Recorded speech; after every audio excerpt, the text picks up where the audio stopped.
Polícia Federal! Olá, uma ótima quarta-feira para você, para todos, menos para bandidagem envolvida com o crime organizado.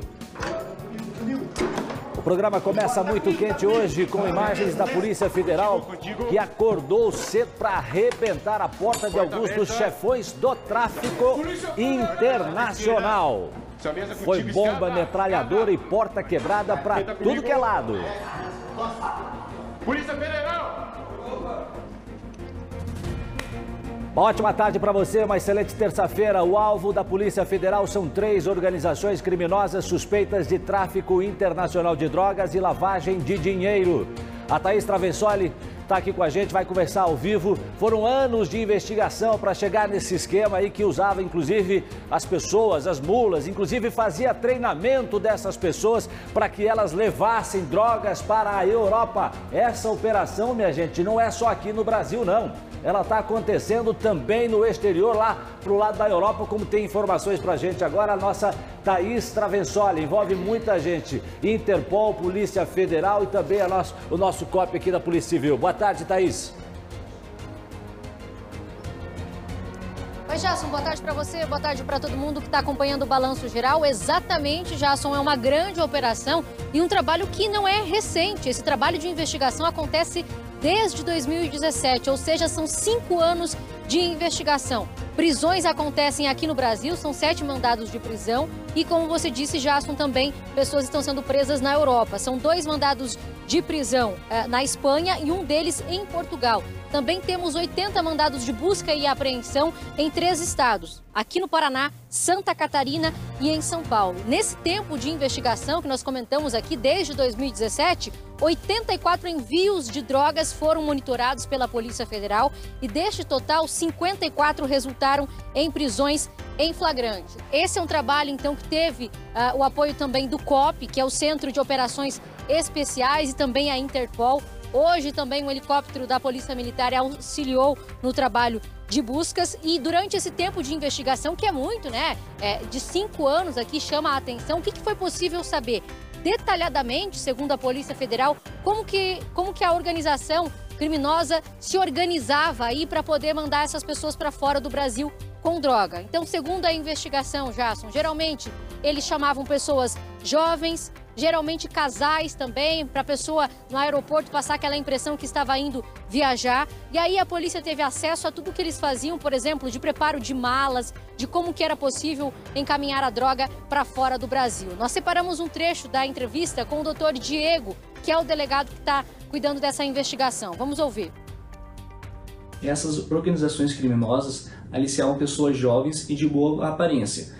Pegavam um rapaz e uma moça, simulavam um casal para tentar ludibriar os órgãos de fiscalização, tanto no Brasil quanto no exterior. Durante esses 5 anos de investigação, foi possível acompanhar 84 envios de drogas à Europa, dos quais 54 resultaram em prisões em flagrante. As informações obtidas durante a lavratura dessas prisões em flagrante possibilitou a identificação dos líderes dessas organizações criminosas.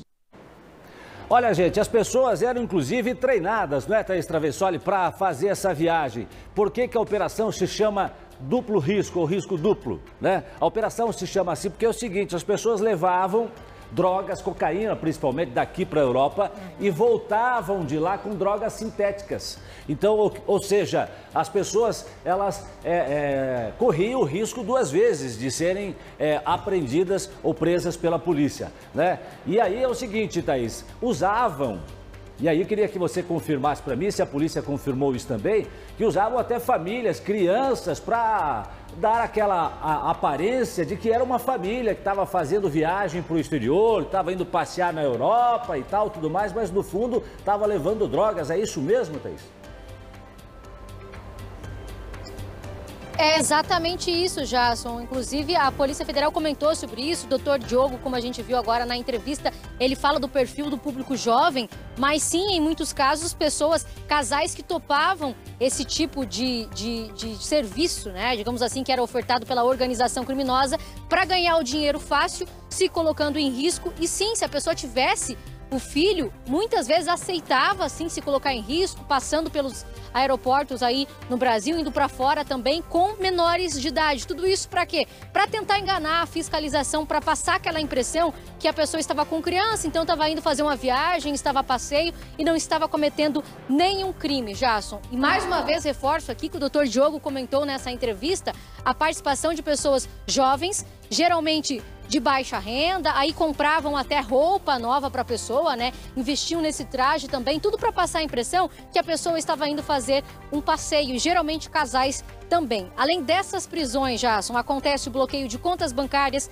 sequestros e apreensões de imóveis e veículos de luxo, visando a descapitalização desses grupos. E como eu disse agora há pouco, eles atualizaram no grupo da Polícia Federal, desses imóveis que já foram sequestrados, aproximadamente 6 milhões de reais. O nome da operação, como você comentou, Jason, duplo risco, porque eles então acabavam se colocando em risco, levando droga para fora do Brasil e depois no retorno aqui para o nosso país, muitas vezes trazendo droga sintética também, Jason. Pois é, então eles cooptavam, né? Eles convenciam as pessoas a realizar esse tipo de trabalho, doutora Márcia. E, uma investigação que começou em 2017, nós estamos em 2022, doutora. Então já faz aí 5 anos de investigação, um trabalho realmente feito pela nossa Polícia Federal, pela Interpol, enfim, por outras polícias também, para chegar até essas pessoas e esses números que a gente tem até agora, de mais ou menos 6 milhões entre mercadorias. Eu estava vendo que, inclusive, doutora, tem drogas, tem armas, tem medicamentos e até animais exóticos no meio de toda essa apreensão aí que a Polícia Federal fez até agora. Que faz parte da própria ostentação, né, que geralmente os grupos que se envolvem com drogas, né, procuram fazer nessa situação. Agora, importante é ver que a polícia teve a paciência de ir montando todo o esquema, né? Ou seja, além de pegar aquelas pessoas que estavam, como se disse, no duplo risco, levando drogas, trazendo drogas, pessoas que usavam uma espécie de camuflagem quando se parecem com o meio, ou seja, pessoas jovens, pessoas, famílias que estariam fazendo essa viagem de passeio, mas ganhando um valor para fazer a viagem e também a própria viagem em si mesma, né? Ou seja, tendo esse atrativo. E é claro, depois que se monta como é que funcionam esses formiguinhas, chega a ser a organização e, muito importante, essa quebra financeira que a organização sofre. Estão atacando o APM, estão atacando o APM. Santo Deus.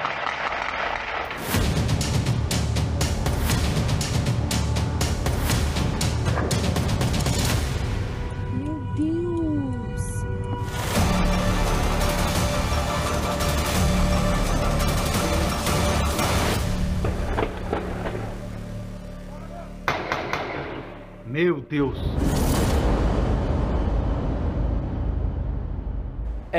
Minha gente, eu falei, inclusive, hoje, quando eu gravava a chamada aqui para entrar na nossa programação da RIC TV, que tinha polícia para todo lado no nosso estado, operação para tudo que é lado. Chega mais, porque o cerco fechou para a bandidagem. E olha só, hein? Olha o número, presta atenção no número. Mais de 500 policiais estão na rua desde cedo numa mega operação contra a quadrilha que tocou o terror em Guarapuava. Foi em abril deste ano, você lembra disso? Acompanhou tudo em detalhe conosco aqui no Balanço Geral. Os bandidos queriam assaltar uma empresa de transporte de valores e fugiram sem levar nada, mas transformaram a cidade numa verdadeira praça de guerra. O Thiago Silva tem mais informações ao vivo agora pra gente sobre essa operação da polícia. Boa tarde para você, Thiago. Oi, Jason, boa tarde para você, boa tarde para quem está acompanhando o Balanço Geral. Pois é, Jason, foi uma investigação que durou aproximadamente 5 meses. Uma força-tarefa que foi criada entre a Polícia Militar, a Polícia Civil, a Polícia Militar do Estado de São Paulo e, como você disse, são aproximadamente 500 policiais hoje, logo cedo, tanto no Paraná como em São Paulo, para prender essa quadrilha. Só para você ter ideia, Jason, 74 mandados de busca e prisão foram expedidos pela Justiça. Desses mandados, né, a gente não tem ainda a confirmação exata. Às 3 horas da tarde, o comando-geral da Polícia Militar, o Coronel Hudson, vai dar uma entrevista. Mas números parciais dão conta de que 15 pessoas já foram presas durante a operação que começou logo cedo. 15 pessoas presas na região de Curitiba, Campina Grande do Sul, São José dos Pinhais, Maringá, Mandirituba, Ortigueira, Pinhais, Tibagi e Piraquara. Segundo as informações também, durante a operação, teve criminoso que não se entregou, entrou em confronto com a Polícia Militar. Pelo menos 3 procurados pela Justiça morreram em confronto com a Polícia Militar. Esses números serão atualizados daqui a pouquinho. Repito, quando a polícia der mais informações em relação ao ocorrido, mas a gente tem um número conversando aqui com o alto comando da Polícia Militar de que pelo menos 3 criminosos acabaram tombando nesse confronto, não se entregaram e morreram no confronto. Entre as pessoas que morreram, a informação é que o líder da quadrilha, o líder do bando, teria morrido, viu, ô Jasson? Como é que a polícia chegou a essa quadrilha? Nessa investigação de aproximadamente 5 meses, os policiais descobriram que integrantes da quadrilha, que agiu não só aqui no Paraná, mas que agia também em Santa Catarina, roubando cargas, envolvimento com o tráfico de drogas, esse pessoal começou a ostentar pelas redes sociais. Começaram a fazer viagens de navio, viagens internacionais, postaram compra de carros de luxo nas redes sociais, e a polícia foi fechando a investigação.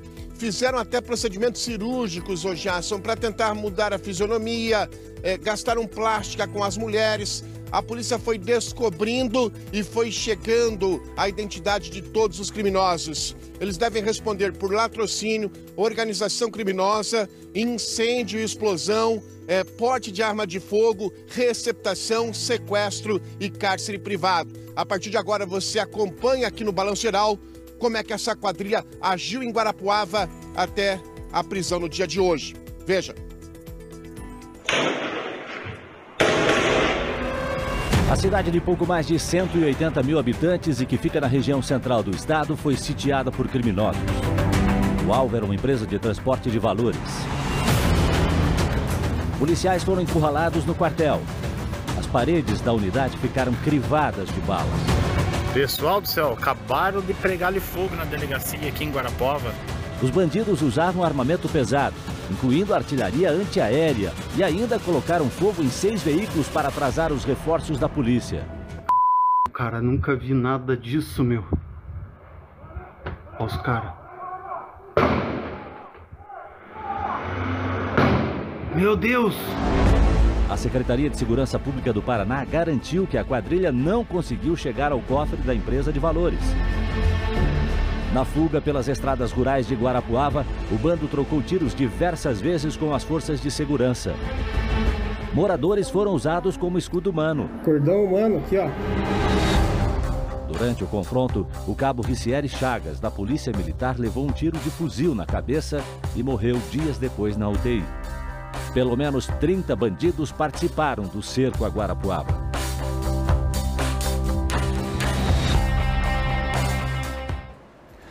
Olha, a gente tem que falar aqui o seguinte, viu, doutora Márcia Marcondes? O trabalho da polícia não desistiu, não parou, incansável. A operação da polícia, o trabalho da polícia desde que tudo aconteceu em Guarapuava. E realmente, esse tipo de situação a gente não pode deixar quieto. Tem que ir atrás, e é o que a polícia está fazendo, o que a inteligência da Polícia Militar, da Polícia Civil do nosso estado está fazendo, indo atrás desses bandidos, inclusive fora do nosso estado, porque ele, inclusive, via gente de fora, né? Tinha gente de fora, a investigação mostrou isso pra gente. O Tiago trouxe aqui as informações, né, atualizando pra gente o que aconteceu até agora. A Polícia Militar ainda vai se pronunciar logo mais às 3 horas da tarde, mas muito importante essa operação que faz a polícia no nosso estado hoje. Agora é o seguinte, o Tiago Silva, cadê? Coloca aqui os nossos repórteres. Coloca aqui, tem mais uma operação ainda hoje da polícia que eu já vou contar qual é, tá? Tem mais uma. Hoje as polícias estão nas ruas, tá? Tiago Silva já atualizou pra gente a situação aqui. Vou pedir licença pro Tiago, porque eu quero conversar com o Nader, porque essa operação acontece ao mesmo tempo em 10 cidades do Paraná. 7 cidades de São Paulo, uma cidade de Santa Catarina. E em Maringá teve um suspeito preso. O Nader tem os detalhes pra gente a partir de agora. Boa tarde pra você, Nader. Boa tarde, Jasson, doutora Márcia, Tiago Silva, aos repórteres do BG e a todos que nos acompanham Jason, a prisão aqui em Maringá, de acordo com a polícia, seria um dos principais alvos dessa operação. O homem estaria escondido aqui na cidade de Maringá há cerca de 6 meses. Ele seria natural de Curitiba e as investigações apontaram que ele estava foragido e escondido aqui na cidade de Maringá. Por isso, a própria assessoria de imprensa da Polícia Civil começou a questionar como nós descobrimos a prisão desse homem. Dessa imagem que você está vendo aí, nós colocamos a informação no site Henrique Mas e a polícia acabou perguntando, peraí, como é que vocês descobriram da prisão desse homem? Esse era um dos principais alvos. Ele estava escondido na cidade de Maringá, na região norte, noroeste aqui do estado do Paraná, e foi um dos alvos desses 76 alvos de prisão, busca e apreensão que estão acontecendo. São mais de 70 mandados que estão sendo cumpridos, mais de 500 policiais civis do Paraná nesse momento na região de São Paulo, interior de São Paulo, e a gente está acompanhando tudo, porque há muitos policiais aqui da região norte e noroeste do Paraná nessa operação, inclusive com o uso de cães farejadores. Então, a informação da prisão desse homem, que foi dada com exclusividade pelo Grupo RIC, é um dos principais alvos dessa operação, encontrado com vida, apreendido em uma residência aqui no bairro Alvorada e já está em posse dos policiais, um dos principais alvos. 26 anos de idade, preso pela polícia, acusado de participação em um dos mentores nesse assalto que aconteceu na cidade de Guarapuava. E não só aqui, como também em outros assaltos pelo país. Jason. Daí as informações, né, com os nossos repórteres, doutora Márcia Marcondes. A gente está com polícia para tudo que é lado, em diversas frentes, trabalhando hoje para combater a criminalidade. E esse trabalho que a Polícia Militar faz, que toma a frente, né, para combater e para desbaratinar essa quadrilha que atacou, que aterrorizou, né, que avançou, atacou os policiais militares, atacou lá a companhia da Polícia Militar, é super importante para acabar com isso, para mostrar que aqui bandido não vai se criar, doutor. Exato, demonstrar até que a polícia ela trabalha com seriedade, ela trabalha nos tempos necessários para que se chegue não a um preso, mas a que se prenda toda a organização criminosa, que se coloque em xeque essa situação. No Paraná, não se cria. Meio-dia mais 7 minutos agora, meio-dia mais 7 minutos agora. Tiago, quer dizer que às 3 horas da tarde nós teremos então uma coletiva da Polícia Militar que vai atualizar os números pra gente dessa operação no estado. Olha, eu vou dizer uma coisa, eu realmente, nesses meus 26 anos de televisão, nesses meus 30 anos de rádio, eu nunca vi uma operação dessa com 500 policiais na rua, doutora, para combater os bandidos. Porque o efetivo dos bandidos também é grande, né? Então é necessário se demonstrar força para evitar fazer força. Ou seja, quanto maior o número de policiais que estão nessa operação, que estão enfrentando esses bandidos, maiores as chances de que se ocorra com tranquilidade. É claro que já temos notícia de 3 deles, né, que não cederam, né, a abordagem, mas isso também pode acontecer. Felizmente, os policiais muito bem treinados, sabem o que estão fazendo e fazem entradas perfeitas, né? E aí, o Nader Kalil, o Nader tá na linha ainda comigo? O Nader Kalil, tá? Nader, então eu quero saber do Nader, essa pessoa, esse suspeito que foi preso na região de Maringá, qual seria o papel dele nessa quadrilha? A polícia já sabe ou não? Então, exatamente essa informação que nós estamos tentando pegar e conversar com o Coronel Hudson, porque parcialmente, quando a última vez que eu consegui conversar com ele, ele havia me dito que 6 presos, sendo um do Paraná, ou seja, a prisão efetiva de um dos criminosos soltos aconteceu em Maringá. As outras 5 prisões, Jason, eram de pessoas que já estavam presas em outras situações, ou seja, mandados cumpridos de presos em penitenciárias. Não havia informação se eram penitenciárias do estado do Paraná ou do estado de São Paulo. Então, efetivamente, o único preso do Paraná até as 10 horas da manhã era esse preso aqui de Maringá. E haviam confrontos realizados, de acordo com o Coronel Hudson, foram 3 confrontos armados, e não havia informação se nesses confrontos algum dos presos foram mortos. Eu estou com um contato com um policial que estava em um desses confrontos para confirmar se esse preso era o chefe da quadrilha e o outro que foi pego aqui em Maringá era um dos mandantes dessa quadrilha. Outras informações que eu tenho de momento: 5 pistolas tinham sido apreendidas, uma Gauge calibre 12, que aí eu peço que a doutora Márcia nos explique, porque como eu não sou muito fã de armas, eu não entendo. Doutora, o que é a Gauge calibre 12? Bom, de fato é uma arma longa, né? Uma arma utilizada. E quando a gente fala em calibre 12, a gente fala daquele disparo que num único disparo haverão vários projéteis, né, sendo jogados. E são armas de precisão, de longo alcance também, né? Tá respondido, Nader? Diversas peças de fuzil. Oi, perdão, Jason.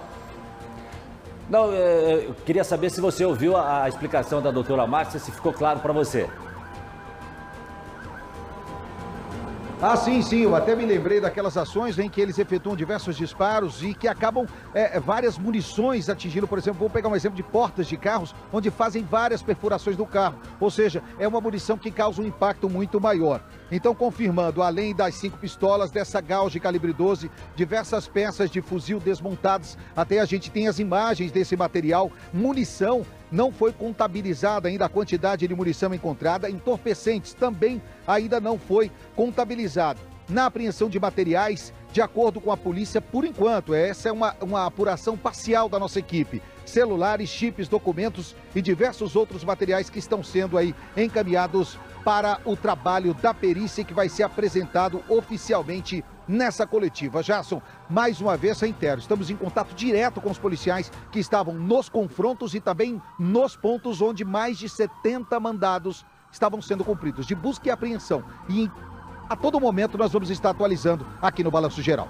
Muito bem, a gente segue acompanhando. Obrigado, Nader Kalil, que conversa com a gente ao vivo de Maringá, trazendo as informações dessa operação hoje da Polícia Militar, com mais de 500 homens em todo o estado, tem inclusive também fora do estado do Paraná. Thiago Silva trazendo também para a gente aqui as informações aqui da nossa região, Curitiba, região metropolitana. Obrigado a vocês. Daqui a pouco a gente volta a conversar e atualizar também estas operações. Mas não parou não, tem mais uma operação aí que está em andamento. Eu já vou contar para você qual é e aonde que é e como é que está funcionando essa operação. Segura aí que é